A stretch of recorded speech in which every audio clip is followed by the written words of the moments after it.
Hey guys, welcome to the Liberal Hive Mind, a channel solely focused on exposing the abundant hypocrisy of the left. You know, they so badly just want you to shut up, they so badly don't want you to notice. But no matter how much they try to suppress us, we will never stop noticing the truth. Every single time the elites push their mass migration agenda, every time they lecture us about diversity being our strength, very quickly after, the reality of the scam that they are pushing becomes blatantly obvious. You know, they love to project this image of some utopian multicultural paradise, but you know what I and many other perceptive people notice? You know what we see? We see the horrendous acts of violence. We see the knife attacks, the grooming gangs, the terrorist plots. We see the girls who are now terrified to walk the streets alone. You know, these woke Western leaders who have sold their soul to the globalist ambition, they keep telling us it's all about compassion. Oh boy, do they love their woke feel-good buzzwords. But this is anything but compassion. This feels more like cultural seppuku, and frankly, the blood is on their hands. And not just in a metaphorical sense, but in a very real sense. Real blood continues to be shed, innocent blood is shed, just so these globalist puppet masters can engage in their little social and cultural experiments with us as the frickin' guinea pigs, the lab rats. I got an absolutely wild CCTV video to show you guys from a public bus in Canada. We got some stuff to get into, so let's roll the tape. Alright friends, so there was a horrifying terrorist attack that just happened in Canada. I can show you guys the CCTV footage, but of course it's going to be heavily blurred. I'll describe it after we play it.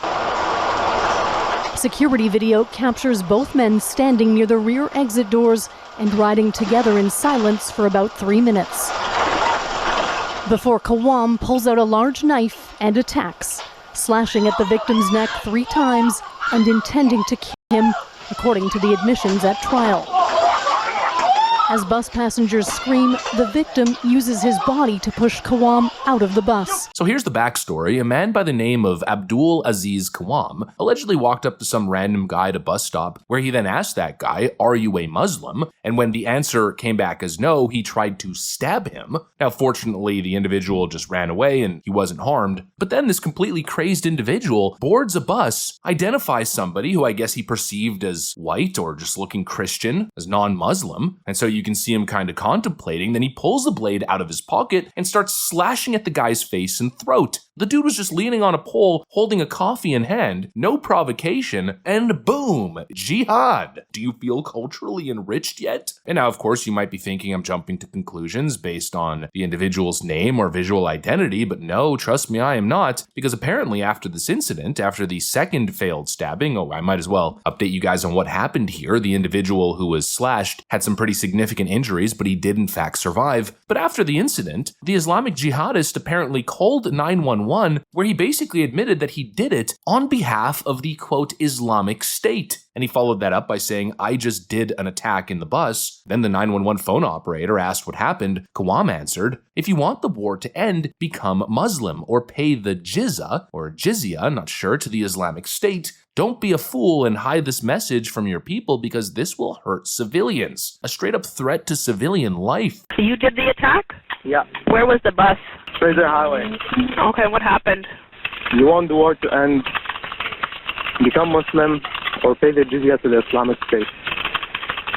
Don't be a fool and hide this message from your people because this will hurt civilians. And you know what? Right away, before the left tries to dismiss this as just a freak isolated case, I want to clearly identify that no, this is not some freak isolated incident. We've noticed these kinds of crimes all across Europe. The explosion of young assaults on women, the violent assaults happening in Sweden and France and Germany and the UK. All of it, by the way, which is backed up by official stats from the government. We're talking anywhere from 200 to 700% increases in these attacks in just 2 decades. And in Sweden, they have a very unique phenomenon, a massive issue with grenade attacks. And well, obviously, this is becoming a crisis. You know, they don't want you to talk about it. They'd say that if you identify any abnormalities in the stats and connect it to any particular group, that you are a racist, you're a bigot. But obviously that isn't the case, and they do that to defend their policies. They do that to distract from the damage that they are causing. It always ties back to the same failed immigration policies, the importation of mass military-aged men from cultures that do not share our values, that do not respect our way of life, and in many cases, they despise us. We're being lectured to by these bought and paid for ideological cowards who are clearly too scared to tackle such an important pressing issue. Instead of addressing it, instead of fixing it, what are Western governments doing? They're criminalizing the victims. In the UK, we just saw a 14-year-old girl who pulled an axe. The two girls in question were being harassed by an older individual who was, yet again, not a national. From what I understand, he was an illegal migrant gypsy. And well, what happened in that case? The perpetrator gets to roam free and the young girl was arrested.